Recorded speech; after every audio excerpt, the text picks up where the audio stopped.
ಈ ಮಲೆನಾಡು ಭಾಗದಲ್ಲಿ ಮನುಷ್ಯರು ಮತ್ತು ಪ್ರಾಣಿಗಳ ಸಂಘರ್ಷಕ್ಕೆ ಯಾವಾಗ ಒಂದು ಶಾಶ್ವತ ಪರಿಹಾರ ಸಿಗುತ್ತೆ ಅಂತ ಈಗ ಹಾಸನ ಭಾಗದ ಜನರು ಕೇಳ್ತಾ ಇದ್ದಾರೆ. ಯಾಕಂತ ಹೇಳಿದ್ರೆ ಹಾಸನದಲ್ಲಿ ಕಾಡಾನೆ ದಾಳಿಗೆ ವ್ಯಕ್ತಿ ಬಲಿಯಾಗಿದ್ದು ಜನ ಕೆರಳಿದ್ದಾರೆ. ಬೇಲೂರು ತಾಲೂಕಿನ ಕಣಗುಪ್ಪೆ ಬಳಿ 50 ವರ್ಷದ ಧರ್ಮರಾಜು ಮೃತಪಟ್ಟಿದ್ರು. ಮೃತದೇಹವನ್ನ ಮೇಲೆತ್ತೋದಕ್ಕೆ ಬಿಡದೆ ಈಗ ಸ್ಥಳೀಯರು ಹೋರಾಟವನ್ನ ಮಾಡ್ತಾ ಇದ್ದಾರೆ. ಹಾಸನದ ಸಿದ್ದರಹಳ್ಳಿ ಬಳಿ ರಾಜ್ಯ ಹೆದ್ದಾರಿಯನ್ನ ತಡೆದು ಪ್ರತಿಭಟನೆಯನ್ನ ಮಾಡಲಾಗ್ತಾ ಇದೆ. ನಡು ರಸ್ತೆಯಲ್ಲೇ ಟೈರ್ಗೆ ಬೆಂಕಿ ಹಚ್ಚಿ ಭಾರಿ ಆಕ್ರೋಶವನ್ನ ವ್ಯಕ್ತಪಡಿಸ್ತಾ ಇದ್ದಾರೆ. ಅರಣ್ಯ ಇಲಾಖೆ ರಾಜ್ಯ ಸರ್ಕಾರದ ವಿರುದ್ಧ ಘೋಷಣೆ ಕೂಗಿ ಕಿಡಿಕಾರ್ತಾ ಇದ್ದಾರೆ. ಹಾಸನದಲ್ಲಿ ಕಾಡಾನೆ ದಾಳಿಗೆ ವ್ಯಕ್ತಿ ಬಲಿಯಾಗಿದ್ದು ಜನ ಕೆರಳಿದ್ದಾರೆ. ರಸ್ತೆ ತಡೆ ಹಿನ್ನೆಲೆ ಮೂಡಿಗೆರೆ ಬೇಲೂರು ವಾಹನ ಸಂಚಾರ ಸಂಪೂರ್ಣವಾಗಿ ಸ್ಥಗಿತವಾಗಿದೆ. ಜನ ಕೇಳ್ತಾ ಇರೋದು, ನಮಗೆ ನಿಮ್ಮ ತಾತ್ಕಾಲಿಕ ಪರಿಹಾರ ಬೇಡ, ಶಾಶ್ವತವಾದಂತ ಪರಿಹಾರವನ್ನ ಕೊಡಿ ಅಂತ. ಈಗ ಧರ್ಮರಾಜು ಮೃತಪಟ್ಟಿದ್ದಾರೆ, ನಾಳೆ ಮತ್ತೊಬ್ಬರ ಸಾವಾಗಬಹುದು. ಯಾಕಂತ ಹೇಳಿದ್ರೆ ಹಾಸನ ಭಾಗದಲ್ಲಾಗಿರ್ಬೋದು ಅಥವಾ ಮಲೆನಾಡು ಭಾಗದಲ್ಲಾಗಿರ್ಬೋದು, ಈ ಕಾಡಾನೆ ದಾಳಿಗೆ ಬಲಿಯಾಗ್ತಾ ಇರೋದು ಇದೇ ಮೊದಲಲ್ಲ. ಪ್ರತಿ ವರ್ಷ 50ರಿಂದ 100 ಜನ ತಮ್ಮ ಜೀವವನ್ನ ಕಳ್ಕೊಳ್ತಾ ಇದ್ದಾರೆ.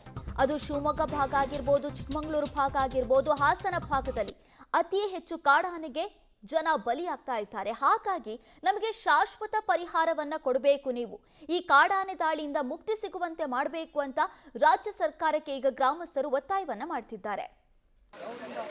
ಹಾಸನ ಜಿಲ್ಲೆ ಬೇಲೂರು ತಾಲೂಕಿನ ಕಣಗುಪ್ಪೆ ಅಂತ ಗ್ರಾಮದಲ್ಲಿ ಧರ್ಮರಾಜು ಎಂಬುವರ ಮೇಲೆ ಕಾಡಾನೆ ದಾಳಿ ಮಾಡಿ ಬರ್ಬರವಾಗಿ ಹತ್ಯೆಯನ್ನು ಮಾಡಿದೆ.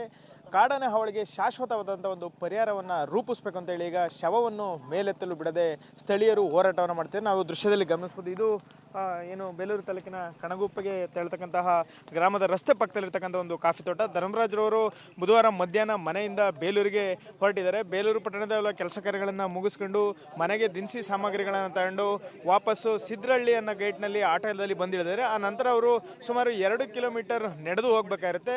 ಆ ರಸ್ತೆಯಲ್ಲಿ ಯಾವುದೇ ವಾಹನಗಳು ಆಗ ಓಡಾಟ ಇರಲ್ಲ. ಹಾಗಾಗಿ ಅವರು ನಡೆದುಕೊಂಡು ಬರ್ತಾ ಇರ್ತಕ್ಕಂಥ ಸಂದರ್ಭದಲ್ಲಿ ಏಕಾಏಕಿ ಕಾಡಾನೆ ದಾಳಿ ಮಾಡಿದೆ. ಆ ಸಂದರ್ಭದಲ್ಲಿ ಅವರು ತಪ್ಪಿಸ್ಕೊಳ್ಳುವಂಥ ಒಂದು ಯತ್ನವನ್ನು ಸಹ ಮಾಡಿದ್ದಾರೆ. ಆದರೆ ಕಾಡಾನೆ ಏನು ಮನುಷ್ಯರ ಕಳ್ತಿದ್ದಂಗೆ ರೊಚ್ಚಿಗೆದ್ದು ಅವರ ಮೇಲೆ ದಾಳಿ ಮಾಡಿ ಅವರನ್ನ ತುಣಿದು ಗಂಭೀರವಾಗಿ ಏನು ಗಾಯಗೊಳಿಸಿದ ನಂತರದಲ್ಲಿ ಕಾಫಿ ತೋಟದೊಳಗೆ ಎಳೆದು ತಂದು ಅವರ ಪಕ್ಕೆ ಭಾಗಕ್ಕೆ ತಿವಿದು ಹತ್ಯೆಯನ್ನು ಮಾಡಿ ಅಲ್ಲಿದ್ದಂತಹ ಕಾಫಿ ಗಿಡಗಳನ್ನೆಲ್ಲವನ್ನು ನಾಶ ಮಾಡಿ ತನ್ನ ಆಕ್ರೋಶವನ್ನು ಆ ಮನುಷ್ಯನ ಮೇಲೆ ತೀರಿಸಿದೆ. ಯಾಕೆಂದರೆ ಅಷ್ಟು ಪ್ರಮಾಣದಲ್ಲಿ ಕಾಡಾನೆ ದಾಳಿಯನ್ನು ಮಾಡಿದೆ. ಈ ಭಾಗದಲ್ಲಿ ಕಾಡಾನೆಗಳ ಹಾವಳಿ ಹೆಚ್ಚಾಗಿದೆ. ಹಾಗಾಗಿ ಈ ಭಾಗದ ಜನರು ತೀವ್ರವಾದಂಥ ಒಂದು ಸಮಸ್ಯೆಯನ್ನು ಎದುರಿಸ್ತಾ ಇದ್ದಾರೆ. ಪ್ರತಿನಿತ್ಯವೂ ಸಹ ಜೀವಭಯದಲ್ಲಿ ಓಡಾಡಬೇಕಾಗುತ್ತೆ. ಯಾಕೆಂದರೆ ಕಾಡಾನೆಗಳು ಸಹ ಏನು ಮನುಷ್ಯರ ಮೇಲೆ ದಾಳಿ ಮಾಡೋದು ನಿರಂತರವಾಗಿ ನಡೀತಾ ಇದೆ. ಇದುವರೆಗೂ ಸುಮಾರು 90ಕ್ಕೂ ಹೆಚ್ಚು ಸಾವುಗಳಾಗಿದೆ. ಆದರೆ ಇದುವರೆಗೂ ಸಹ ಕೇವಲ ಪರಿಹಾರ ಹಾಗೂ ಭರವಸೆ ನೀಡ್ತಾ ಇರ್ತಕ್ಕಂಥ ಸರ್ಕಾರಗಳು ಶಾಶ್ವತವಾದ ಪರಿಹಾರವನ್ನು ರೂಪಿಸಲು ಯಾವುದೇ ರೀತಿಯ ಕ್ರಮವನ್ನು ಕೈಗೊಂಡಿಲ್ಲ. ನಿರಂತರವಾಗಿ ಆನೆ ಸಂತತಿ ಸಹ ಹೆಚ್ಚಾಗ್ತಾ ಇದೆ. ಅಲ್ಲದೆ ಮನುಷ್ಯರನ್ನ ಕಂಡ ಕೂಡಲೇ ಅವು ಏನು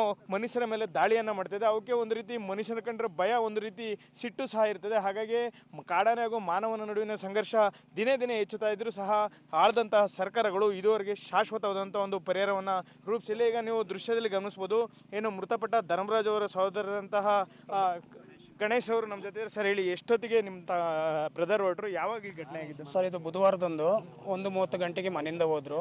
ಅಲ್ಲಿ 4:15 ಬಸ್ ಇದೆ ಸರ್. ಸಂಜೆ ಬರ್ಬೇಕಾರೆ ಬಸ್ ಮಿಸ್ ಆಗಿದೆ, ಏನೋ ದಿನಸಿ ಐಟಮ್ಸ್ಗಳು ತಗೋಬೇಕಾರೆ. ಆವಾಗ ದಾರಿಲಿ ಆಟೋಗೆ ಬಂದು ಸಿದ್ದರಳ್ಳಿ ಅಂತ ಊರಿದೆ ಸರ್, ಅಲ್ಲಿಂದ ನಡ್ಕೊಂಡು ಬರ್ಬೇಕಾರೆ ಇದು ರೋಡಲ್ಲಿ ಸಿಕ್ಕಿ ಅಂತ ಒಂದು ಅನಾಹುತ ಆಗಿದೆ ಸರ್. ಅವತ್ತಿಂದ ಹುಡುಕಿದ್ರು, ಎಲ್ಲಿಗೂ ಬರೋ ಅಂಥ ಮನುಷ್ಯ ಸರ್, ಮನೆಗೆ ಎಲ್ಲಿಗೆ ಹೋದ್ರು ಬರೋ ಅಂಥ ಮನುಷ್ಯ. ಹಾಗಾಗಿ ನಾವು ತುಂಬ ಹುಡುಕಿ ಮಿಸ್ಸಿಂಗ್ ಕಂಪ್ಲೇಂಟ್ ಕೊಟ್ಟು ಎಲ್ಲ ಮಾಡೋದು. ಆವಾಗ ಈಗ ನಮ್ಮ ಊರರೆಲ್ಲ ಸ್ನೇಹಿತರೆಲ್ಲ ಸೇರಿ ಇದನ್ನು ಹುಡುಕಿ, ಯಾವ ಡಿಪಾರ್ಟ್ಮೆಂಟ್ ಏನೇನು ಮಾಡಲಿಲ್ಲ, ಎಲ್ಲ ನಮ್ಮ ಊರವರು ಸ್ನೇಹಿತರು ಸೇರಿ ಹುಡುಕಿ ನೋಡಿದಾಗ ಇಲ್ಲಿ ಶವ ಸಿಕ್ತು. ಆವಾಗ ಇಲ್ಲಿ ನಾವು ಇಲ್ಲಿ ಇದನ್ನು ಕಂಡು ಇಲ್ಲಿ ಬಂದು ಸರ್ ನಾವು. ಈಗ ಮತ್ತೊಬ್ಬರು ಸ್ಥಳೀಯರು ಹೇಳಿ ಸರ್, ಈ ಭಾಗದಲ್ಲಿ ಕಾಡಾನೆ ಹಾವಳಿ ತೀವ್ರಗೊಂಡಿದೆ.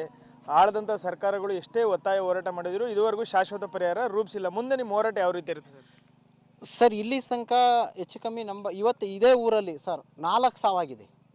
ಸರ್ಕಾರ ಇದ್ರ ಬಗ್ಗೆ ಏನು ಗಮನ ಹರಿಸ್ತೈತೋ ಗೊತ್ತಿಲ್ಲ. ಒಟ್ಟಿನಲ್ಲಿ ಇವರು ನಮ್ಮ ಮಲೆನಾಡು ಭಾಗದಲ್ಲಂತೂ ಆನೆಗಳನ್ನ ಸಾಕೊಂಡಿಬಿಟ್ಟು ಏನು ಗೊತ್ತಾ, ಈಗ ಮೊದಲಿದ್ದು ಒಂದು 10 ಆನೆ ಒಳಭಾಗದಲ್ಲಿದ್ದು, ಈಗ ಹೆಚ್ಚು ಕಮ್ಮಿ ಒಂದು 150-200 ಆನೆ ಸಾಕೊಂಡಿದ್ದಾರೆ. ಈ ನಾವೇನಾದ್ರು ಹೋರಾಟ ಮಾಡೋ ಸಮಯದಲ್ಲಿ 1-2 ಕ್ಯಾಪ್ಚರ್ ಮಾಡ್ತಾರೆ, 1-2 ಕ್ಯಾಪ್ಚರ್ ಮಾಡ್ತಾರೆ ಅಷ್ಟೇ. ಅದಾದಮೇಲೆ ಏನು ಕ್ರಮ ತಗೊಳ್ಳಲ್ಲ. ETF ಮಾಡಿದ್ದಾರೆ, ETF ಅಲ್ಲಿ ಇಲ್ಲಿ ಮೆಸೇಜ್ ಹಾಕ್ತಾರೆ, ಹೋಗ್ತಾರೆ, ಬರ್ತಾರೆ. ಈಗ ನೀವು ಏನಾಗಬೇಕು ಅಂತ ಒತ್ತಾಯ ಮಾಡ್ತೀರಿ ಸರ್? ಇವಾಗ ನಮಗೆ ಶಾಶ್ವತ ಪರಿಹಾರ ಬೇಕು. ಇವ್ರದ್ದು ಬೆಳೆ ಪರಿಹಾರ ಕೊಡೋದು, ಆನೆ ನಷ್ಟ ಮಾಡಿದಕ್ಕೆ ಪರಿಹಾರ ಕೊಡೋದು, ಸತ್ತಾಗ 20 ಲಕ್ಷ ಕೊಡೋದು ಒಬ್ಬ ವ್ಯಕ್ತಿಗೆ. ಸರ್, ಒಬ್ಬ ಜೀವಮಾನದ ಒಬ್ಬ ಮನುಷ್ಯನ ಸಾಧನೆ 20 ಲಕ್ಷನ ಸರ್, ನೀವೇ ಹೇಳಿ.